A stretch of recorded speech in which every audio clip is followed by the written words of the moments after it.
Chain Reaction, written by Joy McNeill. It is every young boy's dream to become a firefighter. Well, at least that's what Franco Castillo always thought. At elementary school, he spent most of his time during recess straddling the top bars of the jungle gym or climbing the rope ladders. Now, as he hung suspended in a harness, making his way down the Skyway Bridge, his thoughts returned to a scene from the past. He remembered the day at school when Sandra Lopez had got her legs entangled between two rungs on the climbing frame. He had managed to keep calm and help the frightened girl escape unharmed. Refocusing back on the task at hand, Franco swept his hand across his forehead to push his fringe back under the rim of his helmet. He then looked down at the limp body of the woman, dressed in a grey coat and blue jeans. She lay motionless just above the concrete pillar, hanging upside down by one leg, which was hooked upon the metal strut of the bridge. This was the only thing that had stopped her from plummeting into the icy water of the Calumet River. A chilly, cold winter wind stung at Franco's cheeks as he was lowered past the shelter of the main bridge and into the open space below. "You all right down there, Franco?" one of the rescue squad team called from above. From where the victim lay pinned to the bridge, it was impossible for the crew to see how close Franco was to reaching her. In fact, if it hadn't been for the red convertible, which lay abandoned on the bridge, the passing cabbie would not have looked over towards the young woman, as she stood, perched on the edge of the railing. He had slammed on his brakes, and ran over to her in hope of stopping her from leaping off the side. However, he was too late, and if he had not witnessed her jump, nobody would have known she was there at all. When the Chicago Fire Department arrived at the scene, they soon figured out that she had not fallen into the river. For one, the cabbie hadn't heard a splash, and secondly, there was no sign of broken ice upon the frozen layer of water which covered the patch of river where she had jumped from the bridge. The only other explanation was that she had somehow got entangled in the bridge below them. "Another 3 feet," Franco yelled up to his squaddies. He felt the rope moving again, and finally he reached their victim. Carefully he managed to pull the top off of her limp body upright. He then yanked free the thick glove from his hand, so he could feel for a pulse on the young woman's neck. She was still alive, but unresponsive. Franco securely positioned a harness around her, and he carefully unhooked her badly fractured leg from the strut.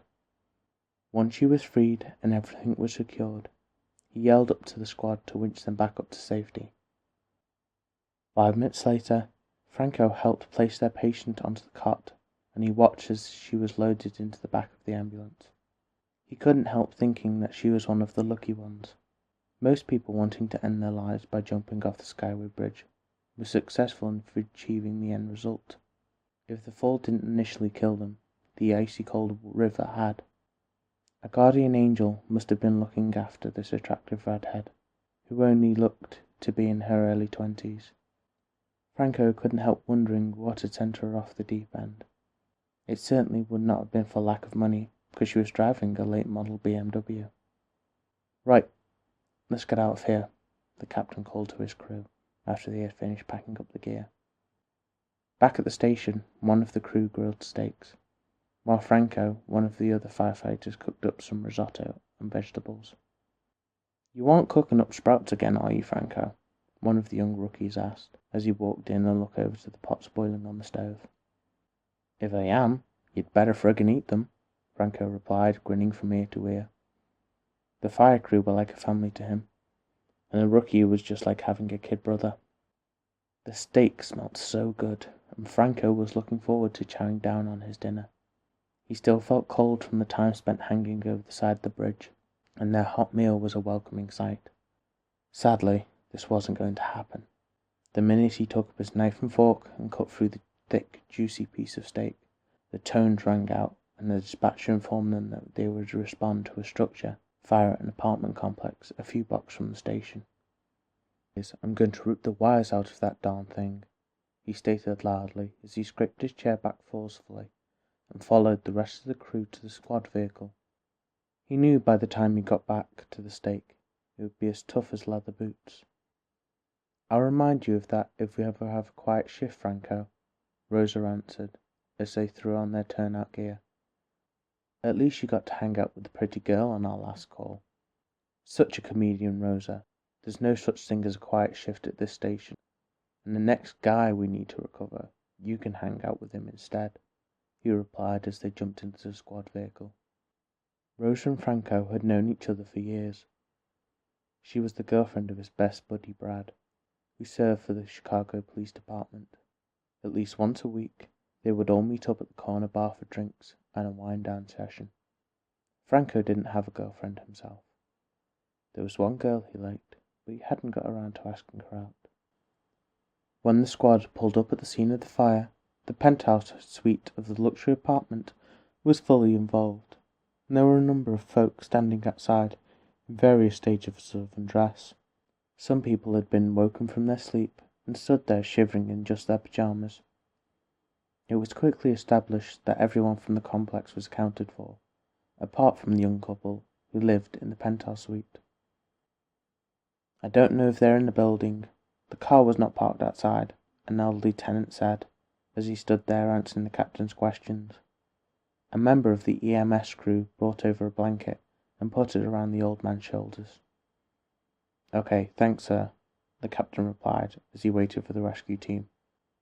Once they had all their gear ready, Franco, Rosa, and the other squaddies came around from the back of the squad to check in with him before heading off. "We possibly have 2 victims on the top floor apartment," the captain told them sternly. Franco, who was the leader of the first trio, acknowledged the captain, then quickly made their way around the pluggy, who was fixing the hose coupling to the hydrant as they headed towards the burning building. Once inside, the firefighters split into 2 groups. Their vision was clear on the lower floors, but as they made their way up to the 3rd floor stairs towards the top floor, the thick smoke encircling them, like that of a plane heading into the cover of storm clouds. Franco held the thermal imaging camera up to check for hot spots, while they felt their way carefully along the wall of the stairwell. Suddenly, Franco almost stumbled forward when his foot hit a large, solid object which lay across the stairs. He hadn't seen it because he was holding the camera upwards to check for the ceiling above their heads. He shone his flashlight downwards onto the man, who must have been trying to escape the fire before being overcome by the toxic smoke. Rosa immediately called in their finding. Rescue 1 located 1 male victim. While Franco grabbed around the knees of the limp body, he then dragged their victim backwards down the stairs. When the firefighters got into clean air, Franco placed the victim in the fireman's hold, so they could move more quickly down the remaining flights of stairs and out of the building. He laid the man on the grass verge, before ripping off his mask and oxygen tank. Both items hit the ground with a resounding thud, while Franco started assessing their patient. The man looked to be in his late 20s, and was only dressed in a towel. He was not breathing, and there was no sign of a pulse. Franco started chest compressions, while the EMS crew positioned their gear around the patient. They worked on him for 20 minutes, trying to get a cardiac output. But sadly, no matter what they did, the man couldn't be revived. By the time they had finished trying to save their patient, there was no need for Franco to return to the complex. The fire was almost out, and after a complete search of the premises by the other squaddies who had arrived on scene, there had been no sign of the woman who lived in the penthouse suite. The only hope of establishing if she had succumbed to the fire was now a job for the forensic team. Once everything was packed up, the squad followed behind the ladder as they made their way back to the main street. But just as the ladder turned on a green light, a car shot across the road at speed and smashed into the side of the truck with an almighty crunch. Franco couldn't believe his eyes as the driver of the squad slammed on the brakes and came to a sudden halt, 6 inches from the ladder's bumper. "What the hell?" the driver swore as he turned on the beacons, and everyone else jumped out of the squad to grab their gear. The ladder crew were all fine, but the same could not be said for the driver of the car.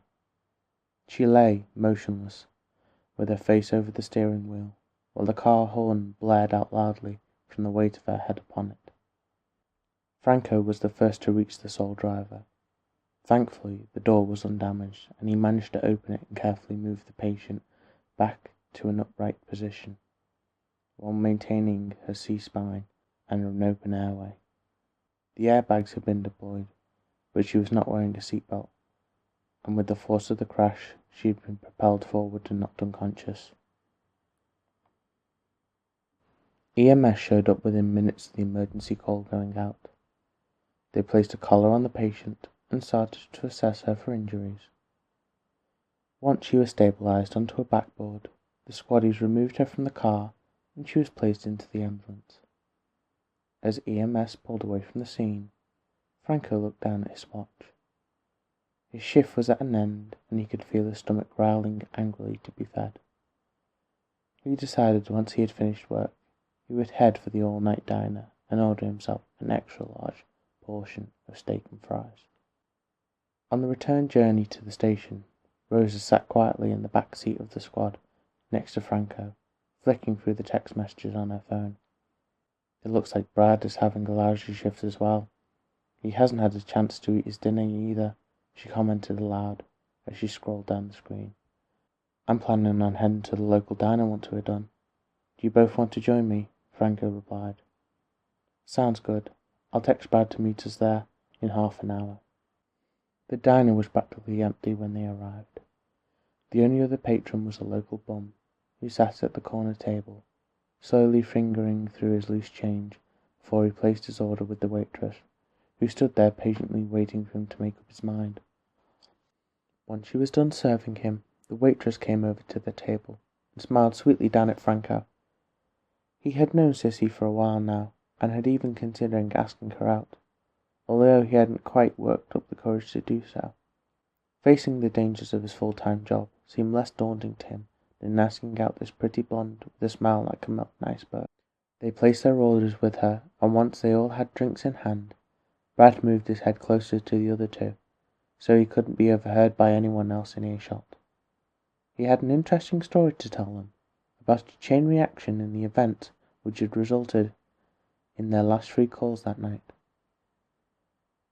Franco, you might find this hard to believe, but the girl you retrieved from the side of the Skyway Bridge was responsible for your next 2 jobs as well. How so? Franco replied with a puzzled look on his face.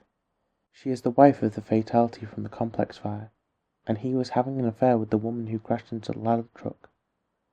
The 2 squaddies looked at each other in total disbelief.